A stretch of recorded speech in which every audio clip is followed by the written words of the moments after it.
This is not the version that the story told, but the version it has tried to hide. And after the war, Caesar also proved to the world that backing a nation with military force can indeed make it operate according to one's own intentions.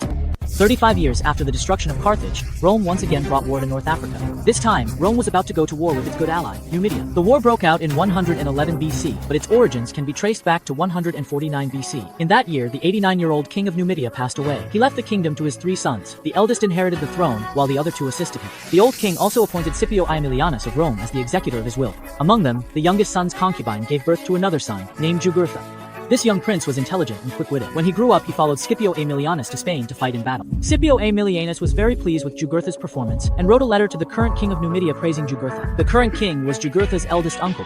In order to curry favor with Scipio Aemilianus, the king adopted Jugurtha as his own son. However, the king himself also had 2 biological sons. 14 years later, the king felt his end was near, and his 2 younger brothers had already passed away before him. So the king divided the royal authority of Numidia into 3 parts, to be inherited separately by his 2 biological sons and his adopted son Jugurtha. Less than a year after the king's death, the 3 brothers began to fight, and the outcome was decided as soon as they clashed. The 2 biological sons of the late king were clearly no match for the adopted son Jugurtha and was killed in battle, and the other fled to Rome for help. This put the Roman Senate in a difficult position. In the past, Scipio Aemilianus had been the executor of the king of Numidia's will, so he had the authority to intervene in Numidia's internal affairs. But Scipio Aemilianus had been dead for many years. In the end, the Senate, acting with fairness and impartiality, divided Numidia into 2. The western part was given to the prince who had come to seek help, and the eastern part went to Jugurtha. This situation lasted for 5 years, but then Jugurtha acted up again. He seized his brother's territory, leaving his brother with no way out, and his brother died in battle. Everyone who opposed Jugurtha was killed, and among those killed were many merchants from Italy. This time, Rome truly turned hostile. In 111 BC, the Roman army landed in North Africa. Seeing this, Jugurtha immediately backed down and surrendered, because dealing with his own brother was an internal affair. There was no need to go against big brother Rome.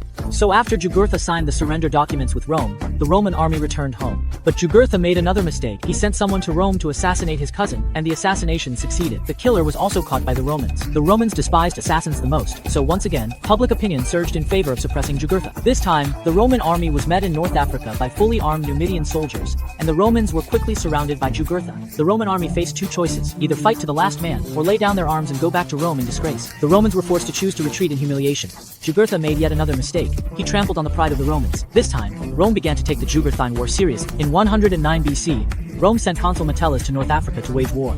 It could be said that this was the best card the Senate had to play. Metellus's deputy was none other than Gaius Marius. Marius was another important figure in Roman history after the Gracchi brothers. In his 20s, he also followed Scipio Aemilianus on various campaigns. Although he earned Scipio's appreciation, he remained rather unremarkable, as that era belonged to the Gracchi brothers. Later, Marius married the sister of the Julii family. According to genealogical records, Marius's wife was the aunt of Gaius Julius Caesar. When Marius went to North Africa to suppress Jugurtha, he was already 48 years old, and his era had finally arrived. Metellus and Marius. Metellus and Marius were entangled with Jugurtha in North Africa for 2 years. Although the Romans had a higher win rate, it was clear that the conflict was turning into a protracted war. Marius tried to persuade Metellus to change tactics, but Metellus simply wouldn't listen. Frustrated, Marius returned to Rome to run for consul himself, an action that was met with ridicule from Metellus. Marius was very determined, and he even made a clear pact with the voters to capture Jugurtha alive, bring him back to Rome for execution, and end the Jugurthine War as soon as possible. The Citizens' Assembly in 108 BC was very favorable to Marius. In recent years, hard-fought wars had become the norm for Rome. In Macedonia, the army led by the consul Capia was defeated by the Thracians. In Europe, the army led by the consul Carbo was once again defeated by the barbarians. What the Romans found even more intolerable was the situation in North Africa. The army led by the consul was actually unable to defeat Jugurtha. So the Citizens' Assembly decided to elect a newcomer with no background whatsoever. That person was Marius.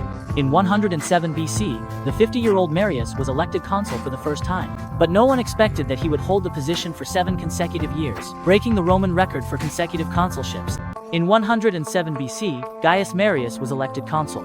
The Citizens' Assembly elected him to put an end to the Jugurthine War in North Africa. But Marius unexpectedly solved Rome's extremely troublesome unemployment problem. The Gracchus brothers once launched major reforms to solve this problem, but they ended up threatening the interests of countless people. Not only did their reforms fail, but they were also beaten to death. Marius, on the other hand, solved the unemployment problem simply by recruiting soldiers. Previously, Rome had a conscription system that required citizens with jobs and land to serve in the military, while the poor proletarians were not obligated to serve. However, with Rome constantly at war year after year, especially during the Punic Wars, the demand for soldiers kept increasing, so Rome kept lowering the standards for proletarians. Citizens who previously belonged to the proletariat were now upgraded, and also had to serve in the military. After fighting for several years, when they returned home, they found themselves without jobs, and their land left uncultivated, thus becoming even poorer proletarians. This led to an increasing number of proletarians in Rome, causing the morale of the army to decline and its combat effectiveness to plummet. Marius, in an unprecedented move, recruited a force of his own. He changed the conscription system to a volunteer army system, allowing citizens with jobs and land to stay home in peace, while those proletarians became professional soldiers by enlisting. Previously, all the expenses the state had to pay for soldiers were now turned into wages for volunteer soldiers. Although the wages were low, compared to receiving government-subsidized wheat, these proletarians preferred to join the army with dignity. This also improved the overall combat effectiveness of the army. Marius also changed the organizational structure of the legion. Previously, each consul could command at most 2 legions, with a maximum combined strength of 20,000 men. After Marius's reforms, there was no longer a limit on the number of legions the commander-in-chief could lead, and the number of soldiers in each legion was fixed at 6,000.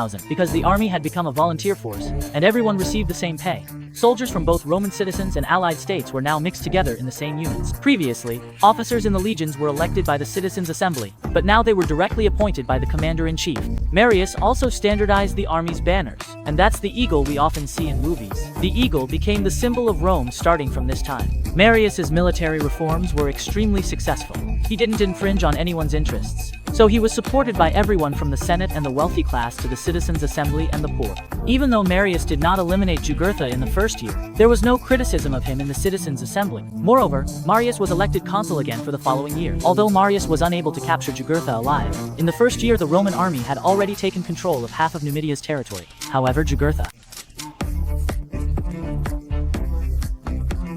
So in the following year, which was 106 BC, Marius gained an impressive new ally. This person was Lucius Cornelius Sulla.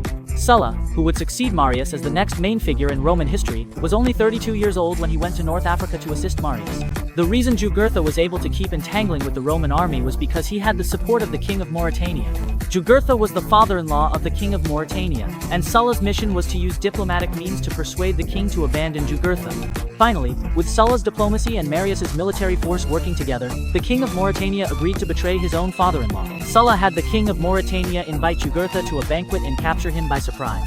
As a result, without a single soldier being lost, Jugurtha was caught, but all the credit went to Marius. While Marius was still in North Africa, he was already elected consul for the following year, 104 BC, because the northern barbarians were already approaching the Alps. This was exactly the time when someone like Marius was needed. It seemed as if the heavens favored Marius. The invading barbarians did not head straight for Italy, but instead turned west towards Spain, giving Marius plenty of time to prepare.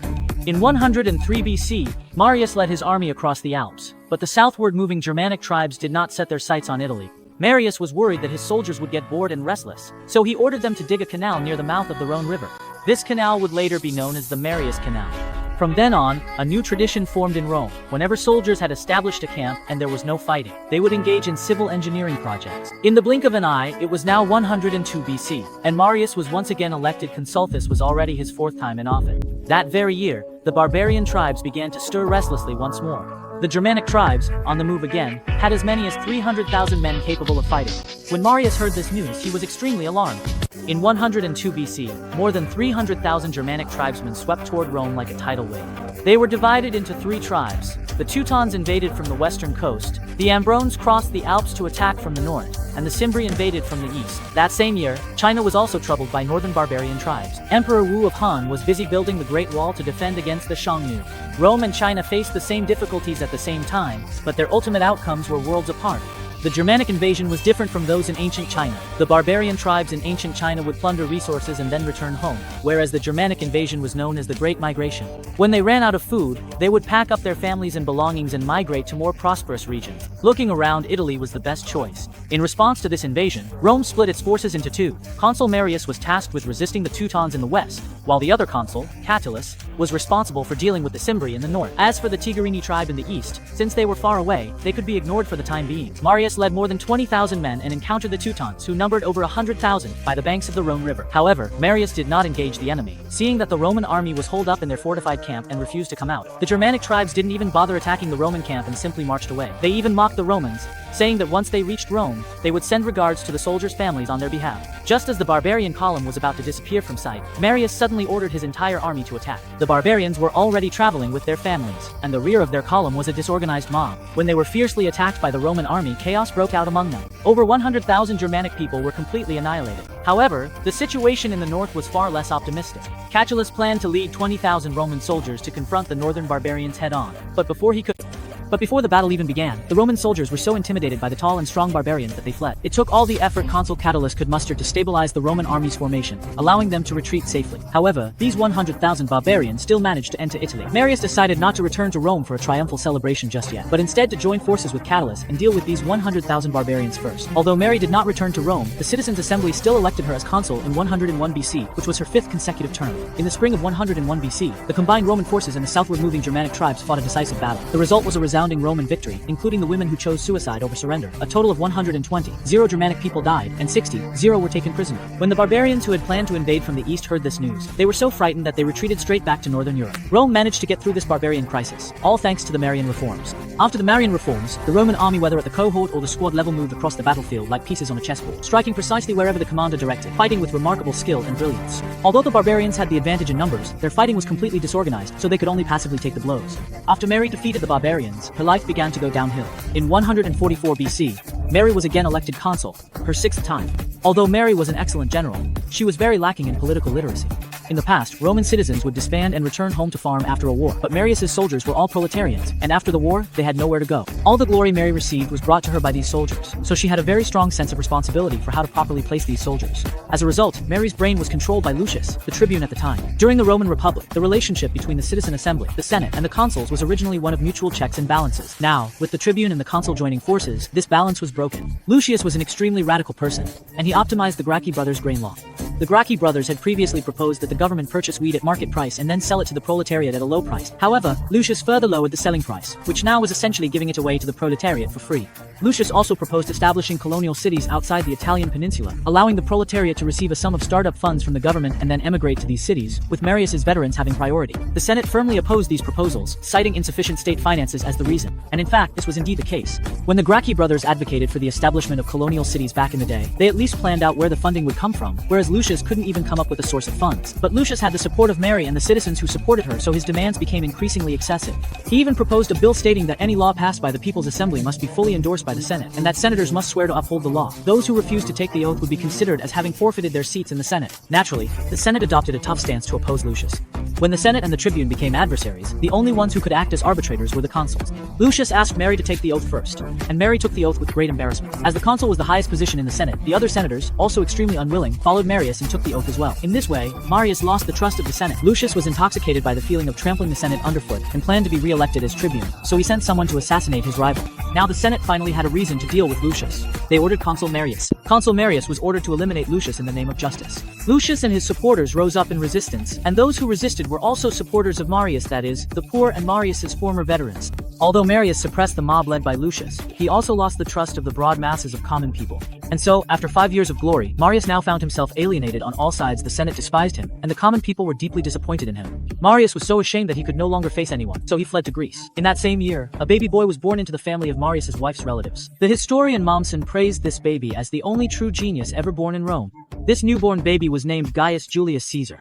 The Romans could never have imagined that in 91 BC, the Roman alliance, which had lasted for 250 years, would suddenly collapse. Former allies rose up together in rebellion against Rome, plunging the entire Italian peninsula into chaos and warfare. During the Second Punic War 130 years earlier, Hannibal had made a solemn vow to bring about the collapse of the Roman alliance. So even though Hannibal devastated Rome across the Italian peninsula, he still couldn't make these allies abandon Rome. But now, why have these allies, once so closely bound to Rome, suddenly raised the banner of rebellion against their leader? It turns out that after Marius withdrew to the Greek peninsula, Rome experienced 8 years of relative stability. Although everything seemed calm on the surface, undercurrents were surging beneath. This was because the number of poor people in the city kept increasing. These proletarians had no money, no homes, no jobs, and no land. The only thing they could do was disrupt public order. Previous reform policies aimed at the unemployed had all been set aside by the Senate. Finally, in 91 BC, another courageous tribune of the plebs emerged, since all the previous tribunes who had attempted reforms had been killed. Of course, unsurprisingly, this tribune would also meet with misfortune. Previously, the Gracchi brothers had proposed granting Roman citizenship to those who already possessed Latin rights, and then granting Latin rights to those living on the Italian peninsula who were neither Roman nor Latin citizens. Latin rights meant that, apart from not being able to vote, all other rights were the same as those of Roman citizens. Even with this tactful approach, the Gracchi brothers were unable to implement their policies. However, this newly appointed tribune named Marcus wanted to take things a step further by directly granting Roman citizenship to everyone living in Italy. In fact, Marcus's approach was the right one, because in the past, when Rome had to defend against external enemies, Roman citizens served as the main force, while soldiers from allied states only played a supporting role. Their contributions and the risks they bore were not equal. Of course, all the rewards also went to Rome. But as Rome kept winning battles, it gradually became a hegemonic power, and the benefits enjoyed by Roman citizens kept increasing, while the allied states remained as poor as before. Now Marcus wanted everyone living on the Italian peninsula to enjoy the same rights as Romans, which meant that the benefits would have to be shared equally. Naturally, Roman citizens would not agree to this. As a result, at the assembly of the citizens, Tribune Marcus also met with misfortune. He was killed on the spot by an opponent. At this point, Rome's allies became completely disillusioned about ever obtaining Roman citizenship. Various tribes began to secretly collude with each other, while Rome, still smug about having nipped the extension of citizenship in the bud, failed to notice these subtle moves by its allies. At the end of 91 BC, the famous social war broke out in Roman history. Those who participated in the uprising were mostly from the poorer regions of the Roman alliance. The 8 rebellious tribes even established a new nation, naming it Italia, and set up institutions and positions such as the Citizens' Assembly, Senate, consuls, and praetors. To commemorate the founding of Italia, they also minted gold coins. They also minted commemorative coins, featuring a design of 8 warriors crossing their swords together. Thus, the war between Italy and Rome began. Former comrades in arms became today's enemies. Rome dispatched a very impressive lineup to the camp. The overall commander of the southern theater was Caesar's uncle, who was serving as consul. The overall commander of the northern theater was the other consul, Lupus. And the legion commanders under the 2 consuls were even more formidable. The 67-year-old Marius, who had already retired, once again donned his armor. There was also Pompey's father, the 48-year-old Sulla, and the only 24-year-old Crassus, who would later become one of Rome's first triumvirate alongside Pompey and Caesar. The lineup on the Italian side was equally impressive, as many members of the Senate also came from the allied states. This time, they chose to support their own homelands, because both sides knew each other so well. In the second year of the war, the first half favored the Italians, while the latter half saw the Romans gaining the upper hand. Lupus, the consul and overall commander of the Roman northern theater, was killed in action, and 2 legion commanders in the southern theater also lost their lives. The Italian side also suffered tremendous losses. In this war, Sulla was the most outstanding figure on the Roman side. There was no general on the Italian side who could match him. Meanwhile, Marius's command style became much more conservative. Relying on the lingering aura of his former glory, he did not achieve any decisive victories, but he also did not suffer any defeats. Soon, winter of 90 BC arrived, and both sides entered a truce period.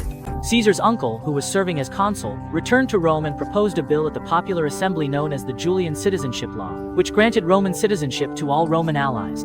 After a year of brutal war, the Roman citizens had come to their senses. There were no assassinations, nor any angry outcries. The bill was passed smoothly. The social war soon came to an end as well, and all the inhabitants of the Italian peninsula became one family. Rome thus transformed from a city-state into a world power. But unexpectedly, it was precisely these newly admitted citizens who plunged Rome into another bloody turmoil. And this time, the main character was Sulla. Lucius Cornelius Sulla was the first Roman general to capture his own capital, and also the first lifelong dictator in Roman history. He set a precedent for military dictatorship in Rome. Sulla's rise began with the social war. While the Romans were fiercely fighting among themselves, not all the states in Asia were merely watching the spectacle. Among them, the king of Pontus in Asia Minor had already begun to take action. Mithridates VI, the king of Pontus, was an idealistic and capable ruler. In 91 BC, the social war broke out in Rome. Mithridates wanted to take advantage of Rome's civil strife to create an empire of his own. So he led an army, said to be 300,000 strong, to ravage Bithynia, and then invaded the territory of Pergamon. By this time, Pergamon had long since become a Roman province. Mithridates was openly challenging Rome. The social war ended early, and this was also related to Mithridates' invasion. The social war ended in 89 BC. Because Sulla distinguished himself during the war, he was elected consul for the year 88 BC, and was granted military command to go to Asia Minor to eliminate Mithridates. At 50 years old, Sulla was finally about to make a name for himself. He actively recruited his own army in the region of Campania. However, the 67-year-old veteran Marius also harbored ambitions to campaign in the east, and thus the conflict between the two began. At that time, because Caesar's uncle had issued the Julian Law of Citizenship, everyone living in Italy became a Roman citizen. The number of newly admitted citizens far exceeded that of the old citizens, so the old citizens wanted to restrict the voting rights of the new citizens, and thus, voting rights. As a result, conflict broke out between the two factions, and Sulla, who was attending the meeting, was caught up in the chaos. Sulla only managed to save his life by hiding at Marius's house. What Sulla found even more intolerable was that, due to the reform of the electoral system, his command of the eastern expedition was stripped away and given to Marius, the leader of the populace. After fleeing Rome, Sulla returned to the camp where he was assembling his army. He told all his soldiers, "Your commander-in-chief's honor has been insulted. Now I am going to march back to Rome." Most of these soldiers were veterans who had fought alongside Sulla in the social war, so they unanimously expressed their willingness to help their leader restore his honor. So Sulla led 35,000 soldiers back to Rome. The Marian faction in Rome never imagined that a consul would lead an army to attack his own country's capital, so they were completely unprepared. After only a few hours of minor skirmishes, Sulla had taken full control of the capital, Rome. Marius fled to Etruria, and the tribune who had joined forces with him was captured and executed. Sulla even displayed the tribune's head on the rostrum as a warning to others. Sulla thus became the first Roman to seize Rome by force. Sulla belonged to the senatorial and aristocratic faction. After taking control of Rome, he immediately put forward his own bill. Any law passed by the popular assembly could not be implemented without the approval of the Senate. Sulla also coerced the popular assembly into declaring Marius and the populares as public enemies. So Marius, who had fled to Etruria, was once again hunted down. Marius's life in exile was filled with misery and humiliation, but Sulla did not take any further extreme actions. The consuls elected for the year 87 BC were Octavius and Cinna. Octavius posed no threat to Sulla, while Cinna, although not part of Marius's faction, also did not seem easy to deal with. At this very moment, urgent military news arrived from the east. King Mithridates of Pontus believed that even though Rome had ended the social war, it still lacked the strength to deal with him. So, after occupying the territory of Pergamon, he killed many Romans and Italians living there under the pretext of a blood sacrifice. If we are to believe the accounts of the ancients, as many as 80,000 people were killed in this massacre. Mithridates also raised the banner of liberating the Greek people from Roman tyranny. Although Athens had already fallen on hard times by then, it still wielded significant influence in terms of spiritual and cultural impact, and remained a symbol of Greece. Mithridates persuaded a philosopher in Athens, who then began to incite the public, leading the citizens of Athens to decide to raise the banner of resistance against Rome. With Athens taking the lead, the anti-Roman sentiment swept across all of Greece and grew ever stronger. Sulla was someone who understood how to prioritize, so he had no time to make comprehensive arrangements for the political situation in Rome, and was forced to lead his army on an expedition. Before his departure, Sulla summoned consul Cinna to the temple of Jupiter on the Capitoline Hill, Jupiter being the equivalent of Zeus in Greek mythology. Sulla had Cinna swear an oath before Jupiter to strictly abide by the laws he had proposed, and then Sulla led 35,000 Roman troops to march on Greece. Sulla's plan was to deal with Athens first, and then head to Asia Minor to take on Mithridates. But as soon as Sulla set foot in Greece, Cinna immediately turned against him. In 87 BC, Consul Cinna convened a citizens' assembly to rehabilitate and clear the name of Marius's faction. The other consul, Octavius, opposed this. As a result, a major conflict broke out between the two factions. Cinna was defeated in the conflict and fled. Upon learning of the changing situation in Rome, Marius led 6,000 soldiers and fought his way back to Rome. This time, it was Marius and Cinna's faction that seized control of Rome by force. At 70 years old, recalling the humiliation he had suffered over the years, Marius began a frenzy of revenge. Rome once again became a living hell. Subscribe to Animystika, not to miss anything. Like and share, and join me right away for a new trip in history.